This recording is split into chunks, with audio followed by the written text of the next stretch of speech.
라는 제목으로 말씀을 함께 나누겠습니다. 사도 바울은 정말 위대한 사도였습니다. 주께서 부르신 그 순간부터 한 번도 자기의 길을 걸어본 적이 없고 다 주의 뜻으로 자기가 가고자 하는 곳을 가지 않았고 주께서 원하는 곳으로 그는 흔쾌히 멈추지 않고 끝까지 자기가 달려갈 길을 달려갔습니다. 사도행전에서 볼 때 분명히 잡힐 줄 알면서도 예루살렘으로 들어갔고, 그리고 또한 그 잡혀야 자신이 로마까지 가게 될 것이라 생각하여 주의 뜻을 이루는 데까지 멈추지 않고 그가 걸어갔습니다. 그의 인생의 가장 대표적인 단어를 꼽으라 하면 이 에베소서 안에 나오는 말씀이라고 보이는데, 그것이 바로 그리스도 안에라는 표현입니다. 그 일생이 어떻게 바뀌었느냐? 그리스도 안에 있었기 때문에 바뀌었습니다. 그의 인생이 어떻게 그렇게 끝까지 그의 길을 갈 수 있었느냐? 그리스도 안에 있었기 때문에 가능합니다. 어떻게 죽음도 두렵지 않고 마지막까지 주의 복음을 위해 살 수 있었습니까? 라고 묻는다면 그는 그리스도 안에서 있었기 때문에 그렇다라고 말합니다. 그러면서 사도 바울은 1절의 말씀이죠. 에베소 1장 1절. 오늘부터 이제 에베소서 강의를 시작하게 될 텐데요. 1장 1절의 말씀을 보면 하나님의 뜻으로 말미암아 그리스도 예수의 사도된 바울 이렇게 말합니다. 하나님의 뜻으로 말미암아 나는 그냥 사도가 된 사람이 아니다. 어쩌다가 지나가다가 전도받아서 사도된 사람이 아니다. 하나님의 무궁하신 무한하신 그리고 우리가 알 수 없는 영역의 그 시간으로부터 계획된 그래서 사도가 된 바울이다라는 것이죠. 정말 놀라운 표현입니다. 우리가 왜 이렇게 고백할 수 있는 것일까요? 우리가 한 사람의 인생을 들여다보면 처음부터 예수 믿었다면 모를까? 처음에 정말 불교의 가정에서 제 예를 든다면 저도 우리 집에 불교의 가정으로 그리고 때가 되면 고사를 지내고 때가 되면 구술하고 그러던 가정 속에 우리 주변의 사람들은 한 사람도 전도를 저에게 해본 사람이 없어요. 저에게 제가 20살이 될 때까지 교회에 가보자고 한 번도 말한 사람이 없었어요. 놀랍죠? 여러분 이런 놀라운 일이 있다는 거예요. 왜 그럴까요? 전하는 자가 없으니 듣는 자가 없는 거죠. 그렇죠? 그러니까 그러한 시간들 속에 있었지만 하나님께서 지나가면서 교회를 보게 하셨고 관심은 없었는데도 교회 안을 들여다보게 하셨고 지나가면서 크리스마스면 교회에서 이런 일이 있구나 하면서 지나가도록 한 번도 가본 적은 없어요. 그런데 놀라운 것은 하나님께서 먼저 어머니의 마음을 움직이게 하셨고 그리고 또 하나님께서 저에게 직접적으로 주변의 사람들을 통하여 교회를 오도록 이끌어내셨습니다. 그런데 그 역사 속에서 보면 참으로 나는 원하지 않았는데 벌어진 수없이 많은 정말 이것저것 얽히설키 섞여 있는 그러한 일들이 하나하나 하나님께서 나라는 아무것도 아닌 사람을 하나를 불러내기 위해서 만들어내시고 엮어내신 수많은 스토리들이 있다는 것을 알게 되었습니다. 놀랍더라고요. 저는 그러면서 성경을 읽어봤을 때 바로 이 사도 바울의 이 표현이죠. 하나님의 뜻으로 말미암아 그리스도 예수의 사도된 바울. 그리스도 하나님의 뜻으로 말미암아 하나님의 백성된 나 노용훈. 여러분 그리스도 안에서 이 일이 이루어졌다는 것입니다. 사도 바울은 이런 코드를 가지고 있었고요. 그리스도 안과 밖을 강조하였습니다. 그리스도 안에 있다는 것과 그리스도 밖에 있다는 것. 그리스도 안에 있다는 것은 갈라디아 말씀 따라로 우리가 표현해 보면 그리스도 밖에 있는 사람은 육체를 따라 사는 사람들입니다. 육체를 따라 살고 육체의 열매를 맺고 육체의 결과를 얻을 사람. 그리스도 안에 있는 사람은 성령을 따라 살고 성령의 열매를 맺고 성령이 주시겠다고 하는 열매를 거두게 될 사람. 그리고 사도 바울은 이렇게 말합니다. 옛 것이 있고 새 것이 있다라고 말합니다.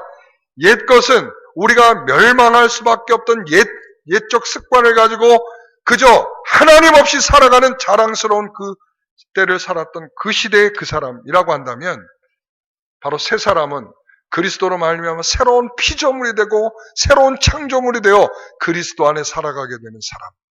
여러분, 바울은 그리스도 안에서 살았다는 것을 굉장히 기쁨으로 알게 되었고, 그리스도 안에 살고 있다는 것을 너무나 감사하고 살고 있는 것을 알게 됩니다. 오늘 본문을 한번 보시겠습니다. 윗절인데요. 3절부터 한번 보겠습니다. 다 읽지는 않고 제가 말하는 내용을 따라서 오시기 바랍니다. 이 사도 바울은 이렇게 거대한 하나님의 계획이 있다고 하면서 이렇게 표현합니다. 그리스도 안에서 신령한 복을 주셨다. 4절에 보니까 그 신령한 복이 뭐냐? 창세전부터 그리스도 안에서 거룩하고 흠이 없게 하시려고 택하신 것이다 라고 표현하고 있고요. 5절에 보니까 그 기쁘신 뜻대로 우리를 예정하사 예수 그리스도로 말미암아 하나님의 자녀가 되게 하셨다 라고 계획한 것을 실행하셨음을 말씀하고 있고요. 그 다음에 6절을 보니까 그렇게 하신 목적이 뭐냐? 왜 그렇게 부르셨느냐? 왜 예정하셨고 왜 하나님의 자녀가 되게 하셨느냐? 6절의 말씀이죠. 그 은혜의 영광을 찬송하게 하려고 한다. 여러분, 바로 사도 바울이 오늘 말합니다. 하나님 계획의 목적이 뭐냐? 그의 은혜의 영광을 찬송하게 한다라는 것이 목적입니다. 여러분, 이것을 오늘 우리가 읽은 본문 안에서는 2번이나 언급되고 있다는 것이죠. 2번이나.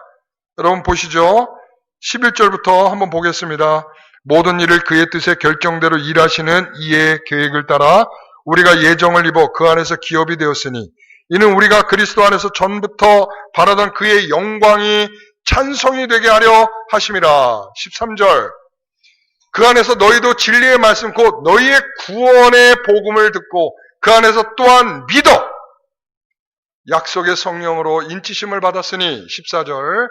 이는 우리 기업의 보증이 되사 그 얻으신 것을 속량하시고 그의 영광을 찬송하게 하려 하심이라. 아멘. 여러분, 이 1장의 14절까지 3번이나 걸쳐 왜 하나님께서, 이런 거예요. 하나님께서 계획하셨습니다. 성부 하나님께서 계획하셨습니다. 성자 하나님께서 그 계획한 것을 이루기 위해서 십자가에서 죽으셨고 피 흘리셨습니다. 그리고 그 이루신 것을 통하여 우리에게 적용하기 위해서 성령으로 인치시며 우리에게 각기 사람들에게 그 은혜를 주시고 계십니다. 성부, 성자, 성령 하나님이 말씀이죠. 그래서 그분을 향하여 그의 영광을, 그의 영광의 찬송을 돌리자. 그의 영광을 찬송을 돌리자. 그의 영광의 찬송을 돌리자. 이렇게 3번이나 말하고 있는 것은 아마도 그런 일을 계획하시고 실행하시고 우리에게 적용하고 계시는 성부, 성자, 성령 하나님에 대한 찬송이요 영광이라고 저는 믿습니다. 여러분, 그래서 3번을 고백하고 있는 것 같아요.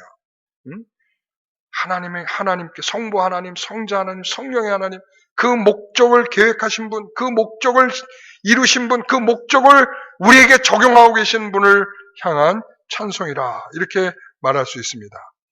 여러분, 그래서 이 약속의 성령으로 인치심을 통해 우리는 그의 영광의 찬송을 하게 된다라는 것을 오늘 우리가 좀 더 구체적인 내용으로 이 내용을 살펴보도록 하겠습니다. 여러분, 마태복음 28장 19절에 20절의 내용을 보게 되면 너희는 모든 민족에게로 가서, 아버지와 아들과 이건 20절이죠. 아직 저 내용까지 안 간 거예요. 아버지와 아들과 성령의 이름으로 세례를 베풀고 내가 너희에게 분부한 모든 것을 가르쳐 지키게 하라.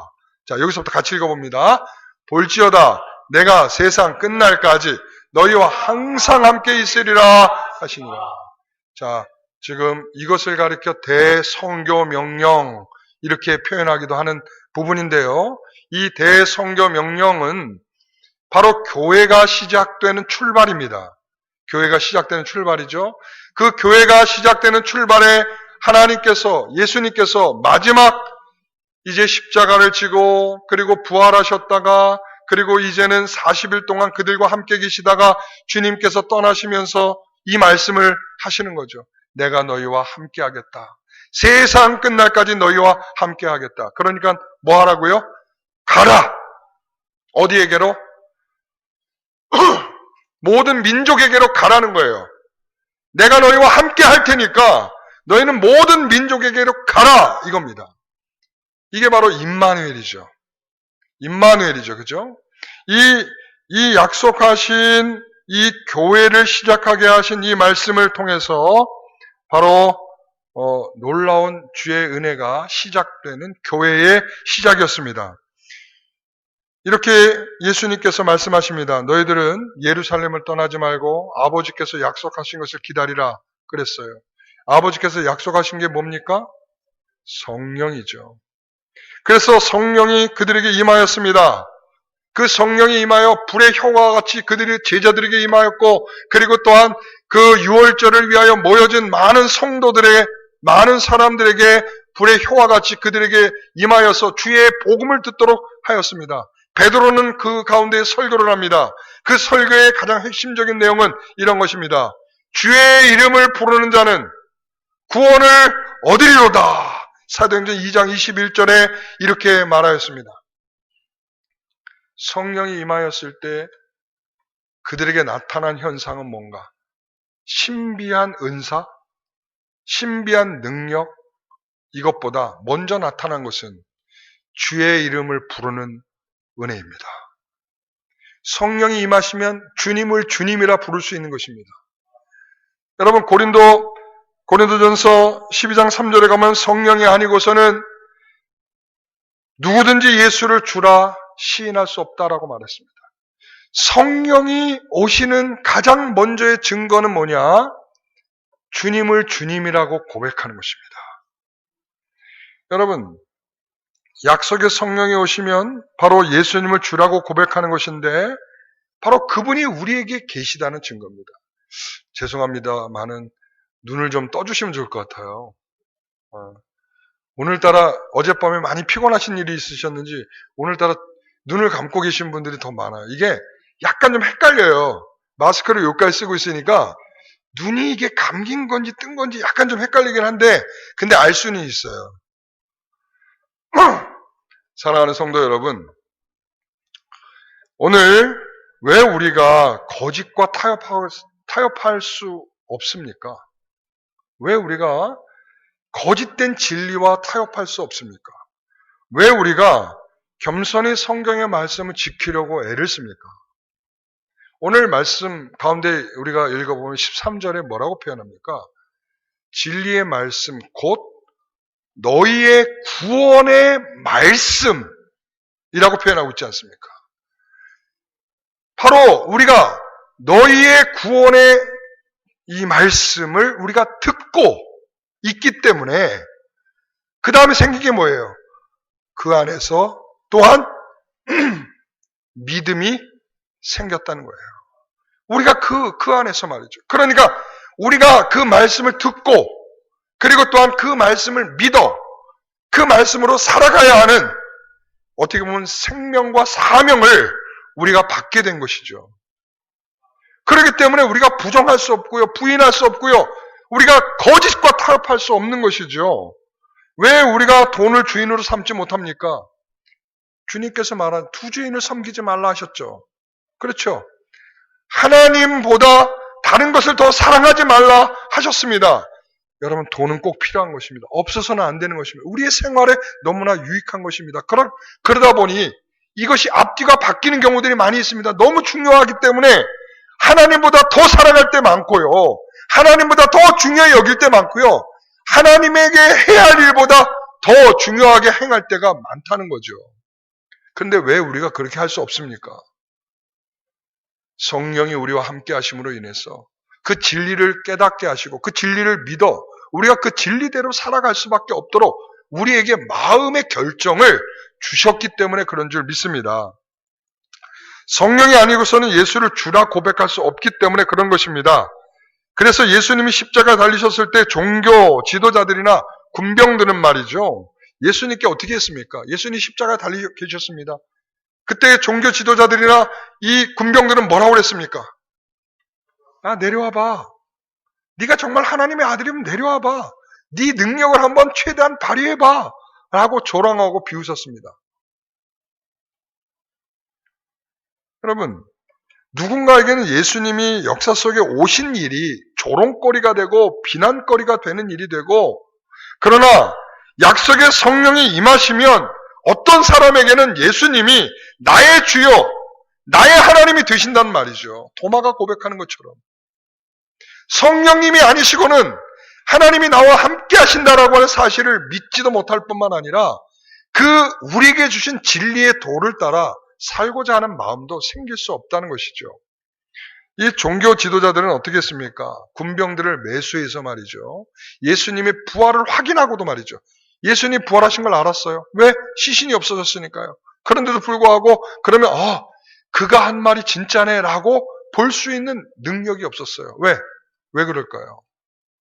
아니 사실을 목격했잖아요. 예수님이 무덤에 비어있다는 것을 보았잖아요.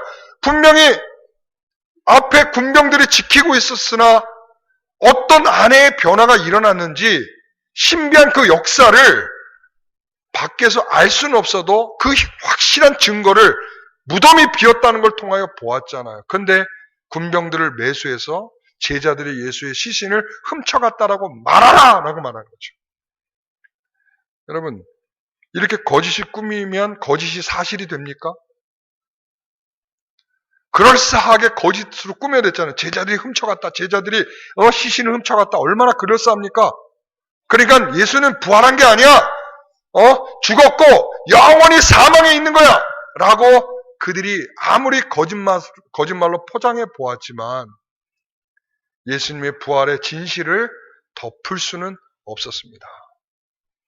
여러분, 우리가 살다 보면 그렇잖아요. 거짓 루머들이 많이 돌잖아요. 요즘에 가짜 뉴스 많잖아요. 그렇죠? 여러분 유튜브 아무거나 막 보지 마세요. 가짜 뉴스에 노출될 수 있어요. 예? 여러분, 이 가짜 뉴스들이 얼마나 많이 돌아다니는지 몰라요. 그런데 보세요. 가짜 뉴스가 돌아다닌다, 사람들이 그렇게 안다고 해서 그 가짜 뉴스가 진실이 되는 것은 아니에요. 제가 좀 당해보니까 그렇더라고요. 이렇게 가짜의 이야기들이 막 하고 돌아다닌다고 해서 그게 그렇게 된다? 그럴 수는 없습니다. 저는 요즘에 그런 생각을 해봐요. 그래, 마음대로 떠들어라. 그렇게 떠든다고 해서 진실이 가짜가 되는 것은 아니다. 누구는 아실까요? 우리 하나님은 다 아신다. 여러분, 진실이 눈앞에 놓여 있어도 그들에게 성령이 함께 하셔서 그들의 눈을 밝혀주지 않는 이상은 그들이 그 일이 왜 벌어졌는지, 그 일이 어떤 일인지, 그 일이 어떤 가치를 갖고 있는지를 절대 알 수 없다는 것입니다. 사랑하는 성도 여러분, 하나님께서 여러분들의 눈을 여셔서 보지도 않은 사실을 믿음으로 받아들일 수 있다는 것이 얼마나 감사한 일인지 여러분 믿음으로 고백하시기 바랍니다.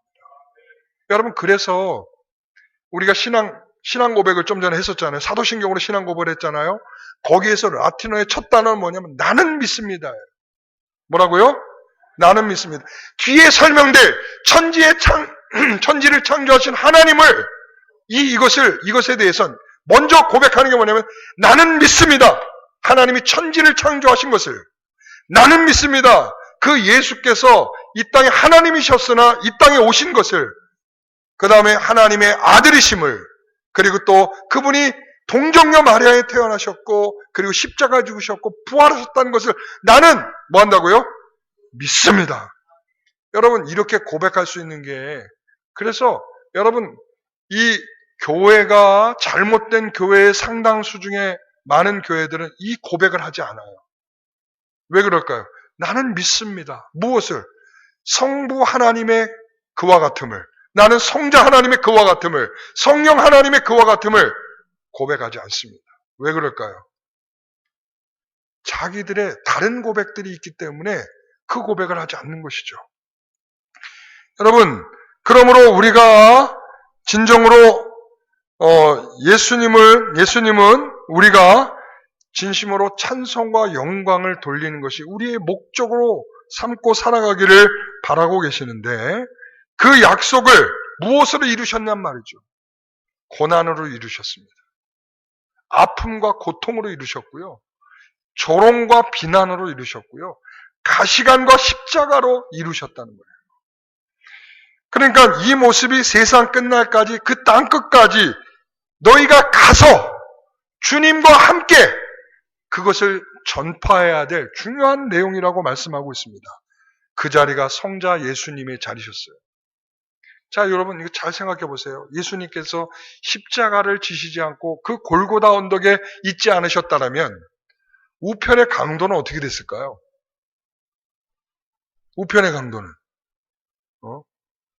복음을 들을 수도 없었고 구원의 자리에 갈 수도 없었다는 거죠. 근데 놀라운 건 말이에요. 주님이 그 십자가에 그 자리에 가셨기 때문에 그 우편의 강도가 그 큰 은혜를 입지 않았겠습니까?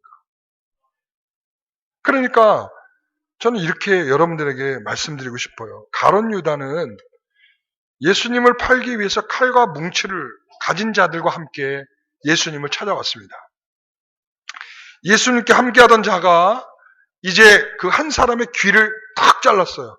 누가 보면 말고라고 돼 있죠. 말고의 귀를 탁 잘랐어요. 그때 예수님께서 뭐라고 하냐면 칼을 집어넣어라. 칼을 가진 자는 칼로 망한다.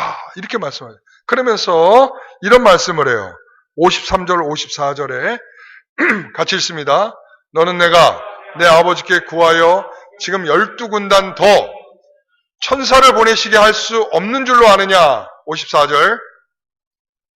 내가 만일 그렇게 하면 이런 일이 있으리라 한 성경이 어떻게 여러분 그렇습니다.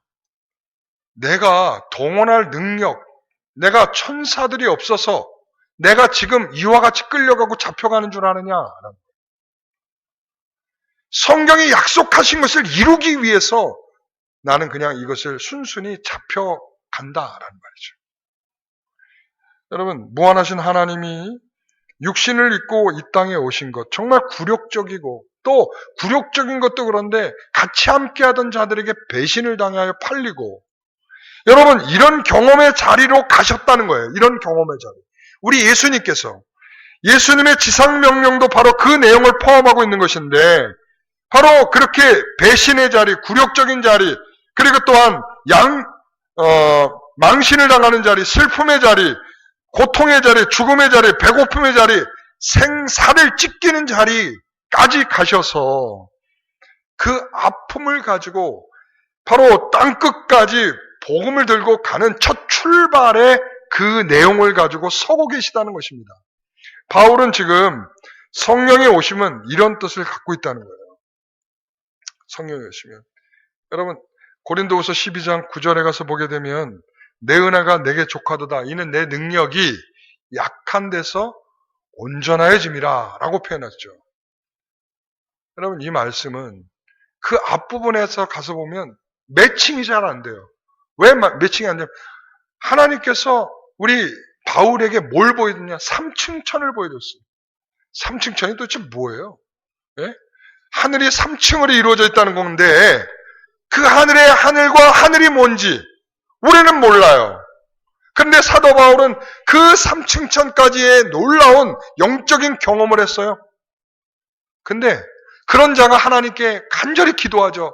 하나님, 저 좀 고쳐주세요. 내 몸에 가시가 있어요.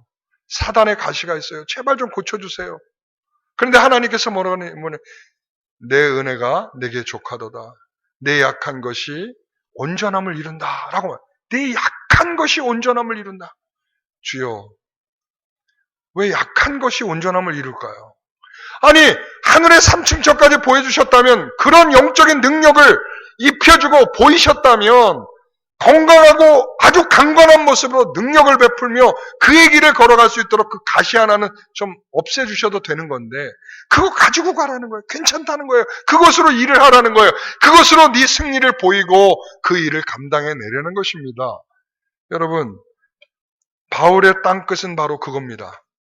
자기의 몸의 가시의 환경을 가지고 가는 것입니다. 그리고 지금 바울은 감옥에 갇혀 있습니다.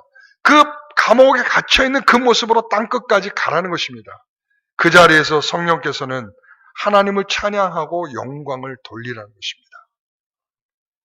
우리는 그런데 그게 쉽지 않죠.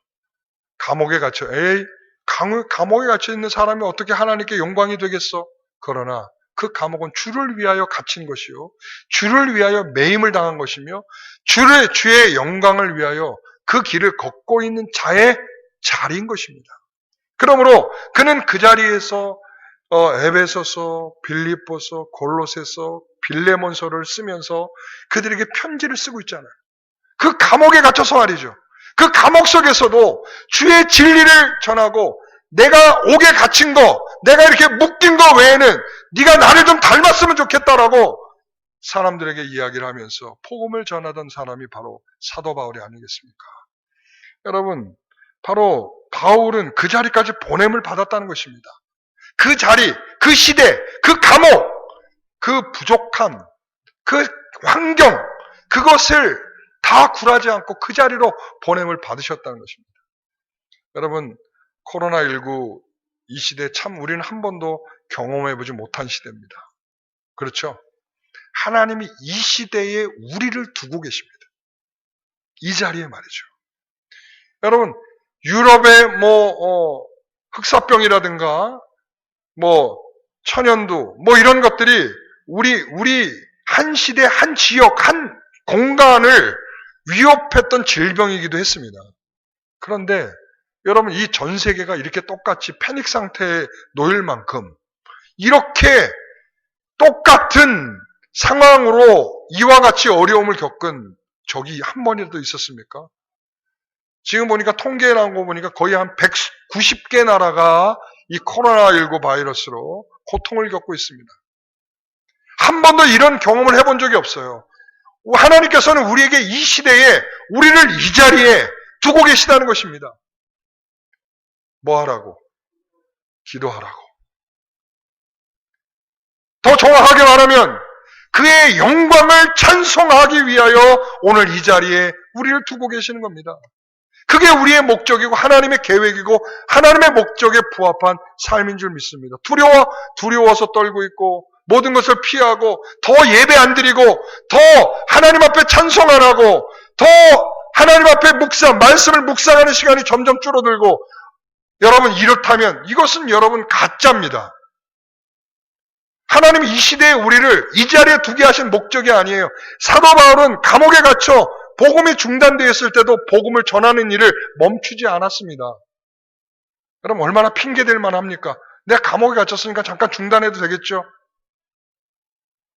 여러분, 우리가 얼마나 충분한 이유가 됩니까? 코로나19, 여러분, 나가지도 못해요. 두렵습니다. 병에 걸릴지 몰라요. 그러니까 나 혼자, 여러분, 그 안에서 하나님과 더 충실히 교제하는 시간이 되기를 소원합니다. 네. 여러분, 그것이 돼야 이 코로나19가 지나간 이후에 우리가 다시 한 자리에 모여서 하나님을 영원하게 할 수 있는 자리가 되지 않겠습니까? 그동안 흩어지고 마음껏 제 길 가고 마음껏 제가 하고 싶은 거 하고 마음껏 놀고 마음껏 두려워하다가 어떻게 한 자리에 모여지겠습니까? 어떻게? 오늘 하나님께서 우리에게 바로 네가 어느 자리에 있든지 하나님께 영광이 되도록 우리에게 누굴 주셨느냐? 성령을 주셔서 우리와 임마누엘을 하고 계시다는 사실을 잊지 않으시기를 소원합니다. 이게 교회의 시작이고 어느 시대든 우리 하나님께서 성령으로 함께 하시며 너에게 인치사 그리고 우리를 기업으로 두게 하시겠다라고 말씀하고 있습니다. 우리는 보냄을 받았다는 것입니다. 보냄을 받은 자리에 있는 것입니다. 그 자리까지 가게 하신 것은 우리가 보냄을 받고 있다는 증거인 줄 믿습니다. 여러분, 실패했기 때문에 실패 옆자리에 있는 거 아니겠습니까? 예를 들자면 우리가 노숙자가 됐다는 거 정말 슬픈 일이 될 수 있습니다. 그러나 노숙자가 되면 노숙자 옆에 있을 수 있죠. 제가 송월교에 있을 때 거기에 이제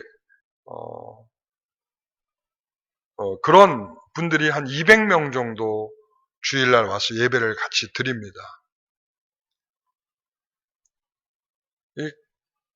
제가 처음 그분들하고 진실한 대화를 해봤던 것 같아요. 그때 어떤 분은 종로에서 오시는 분도 있고 어떤 분은 가까운 데서 오시는 분들도 있고 한데 제가 그분들 옆자리에 가서 앉았고 그분들과 함께 찬송하고 그분들과 함께 제가 설교를 하고 그랬었는데 제가 그러면서 느낀 건 뭐냐, 그분들이 가지고 있는 마음들을 그때서야 알게 됐어요. 어떤 분들, 그래서 그분들을 또 신방도 하기도 하고 안 나오면 걱정돼서 또 다른 분들한테 연락해서 왜 저분 안 나오는지 찾아보기도 하고. 근데 어떤 분은 그래요.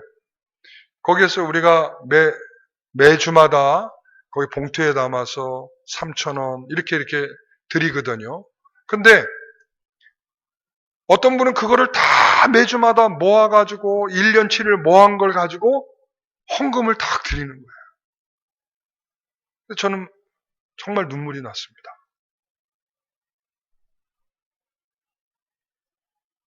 정말 그분의 마음을, 그분들의 생각을, 그분들의 형편과 처지를 아는데 그 모든 것을 모았다가 다 하나님께 드리는 그 모습을 보면서 하나님께서 이 안에도 함께 계시는구나. 이 가운데서 역사하고 계시는구나. 어떤 사람은 돈을 받으러 오는 사람도 있는데 어떤 사람은 그 가운데 하나님께서 마음을 변하게 하시고 복음을 듣게 하시고 그 복음으로 변하여 하나님 앞에 받는 것이 아니라 오히려 드리는 자의 모습으로 나타나더라. 너무 놀라웠습니다. 하나님이 저에게 그 자리에 있게 하신 것을 저는 굉장히 감사했습니다. 여러분, 그런 것입니다. 실패하게 됐을 때 실패한 자의 옆에 있게 되고요. 연약하였을 때 병상에서 또 다른 아픈 사람의 모습을 보게 됩니다. 그러면서 우리는 하나님께 감사하게 되는 것이고 하나님께 찬송하게 되는 것인 줄 믿습니다. 여러분, 제가 신앙생활 잘하던 한 청년을 알고 있습니다. 그 청년이 이제 시집갈 나이가 돼서 시집을 가게 되었습니다. 그때 예수를 믿지 않는 가정으로 시집을 가게 된다고 해서 주변에 있는 사람들이 다 말렸습니다. 아니 무슨 고생을 하려고 그런 집으로 시집을 가느냐. 좀 더 네가 아무리 사람이 없어도 그렇지 그건 아닌 것 같다. 아무리 사람은 좋아도 너 시집 가면 너 엄청 고생할 거다. 주변의 사람들이 다 말렸습니다. 그런데 이 청년이 그랬습니다. 제가 하나님께 기도했습니다. 하나님께서 제게 두신 뜻이 있는 것 같습니다. 그냥 저는 이렇게 결혼하겠습니다. 그래서 결혼을 했습니다. 주변의 우려와 같은 일이 벌어졌습니다. 시부모들이 교회 간다고 엄청나게 구박을 하는 겁니다. 너는 지금 시부모들 아침에 돌봐주고 그리고 다 식구들 다 일어날 때까지 다 기다렸다가 다 살림하고 그래야지 이 아침이면 교회 간다고 엄청나게 구박을 받았습니다.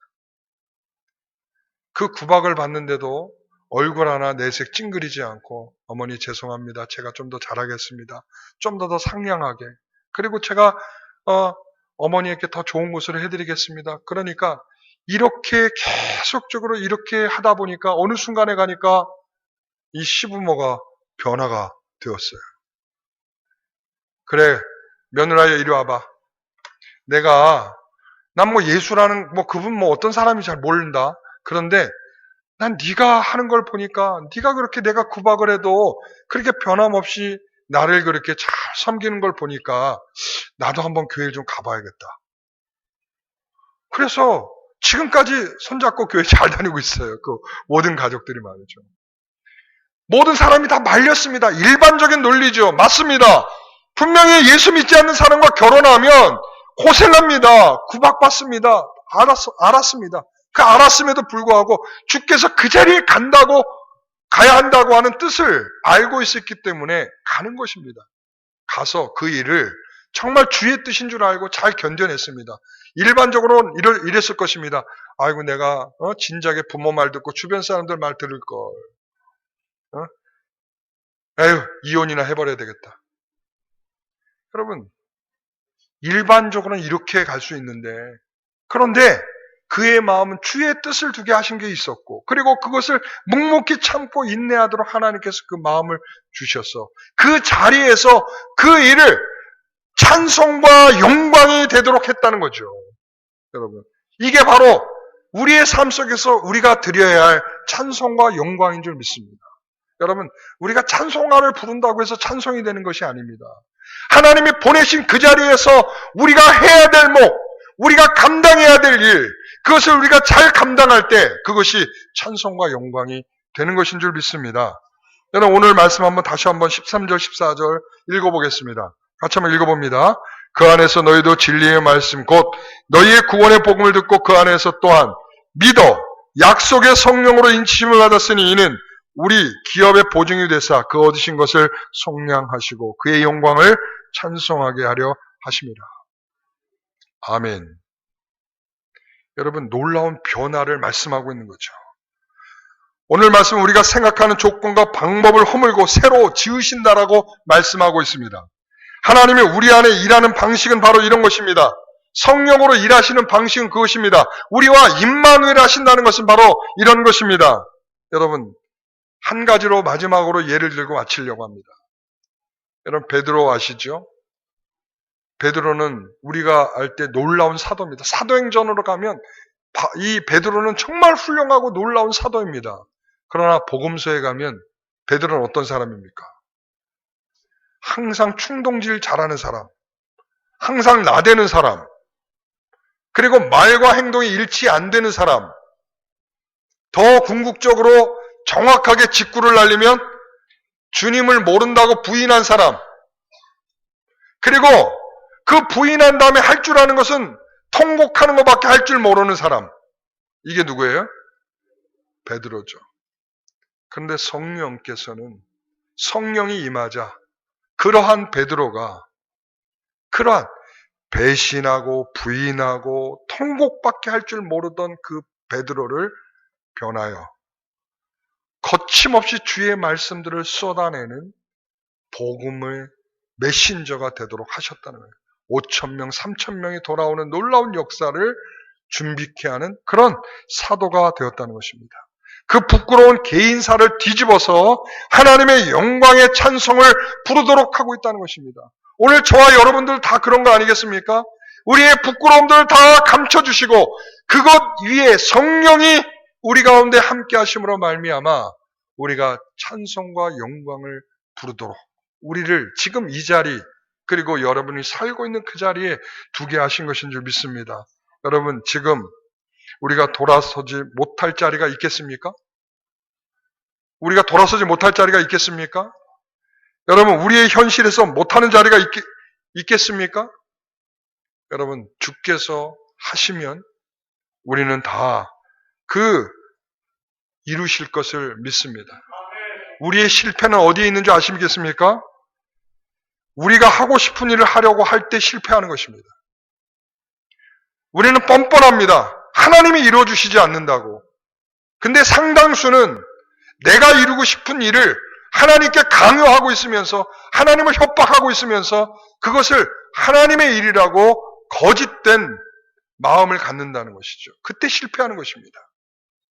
하나님이 우리에게 돌아서시기도 할 것입니다. 베드로와 같이 아무것도 아니고 못하고 부인하고 통곡하고 말과 일치되지 않는 그런 인생을 끌어내어 주의 말씀을 일관되게 선포하며 죽기까지 그 복음을 전달하는 메신저로 하나님이 삼아내시듯이 오늘 이 시대 코로나19로 인해 우리가 움츠려들고 아무것도 할 수 없는 것처럼 두려움 가운데 있는 우리의 인생들의 자리로 우리에게 놓이게 하셨다면 그것을 뚫고 우리의 영광과 찬송을 부르도록 하나님이 우리를 이끌어내게 하실 줄 믿습니다. 오늘 여러분, 오늘 저와 그렇게 하나님께 찬송, 영광 부를 수 있기를 소원합니다. 세상의 법칙을 이기고 뒤집어내실 줄 믿습니다. 세상의 지금의 방법과 지금의 순간들을 뒤집어 하나님이 새롭게 이끌어 가실 줄 믿습니다. 오늘 그 믿음 가지고 주 앞에 갑시다. 기도하겠습니다. 하나님 아버지, 그 무가치하고 살인자의 형틀의 그 자리에서 약속의 성령으로 하나님의 영광을 찬송하도록 우편의 강도를 변하게 하셨습니다. 또한 부인하고 실패하고 통곡하는 것밖에 할 줄 몰랐던 베드로를 변하게 하셔서 주의 영광 찬송을 부르도록 그를 이끌어내셨습니다. 오늘 우리를 그저 하나님의 반대편에 밖에 설 수 없는 자들을 우리의 마음에 성령이 함께하여 우리를 인쳐주시사 예수님을 주님이라 고백하고 그 예수님이 우리의 주인이시니 그 말씀과 그 진리의 말씀과 그 구원의 말씀을 따라 믿고 따르겠습니다. 오늘 우리 모두가 그러한 마음으로 주를 섬기려고 할 때 주여 우리와 함께하여 주시고 우리에게 주의 은혜를 더 베풀어 주시옵소서. 거짓과 타협하지 않게 하시고 참된 진리로 살아가게 하옵시고 우리에게 새 사람이 되게 하셨다면 그 새 사람으로서 사는 기쁨과 즐거움이 있게 하여 주옵소서. 아버지 하나님 오늘 우리에게 그리스도 안에 있는 주의 영광스러운 그의 영광의 찬송을 부르게 하려고 우리를 부르신 그 자리에서 기꺼이 그 찬송을 부르는 우리가 되기를 소원합니다. 감사합니다. 예수님의 이름으로 기도합나이다. 아멘.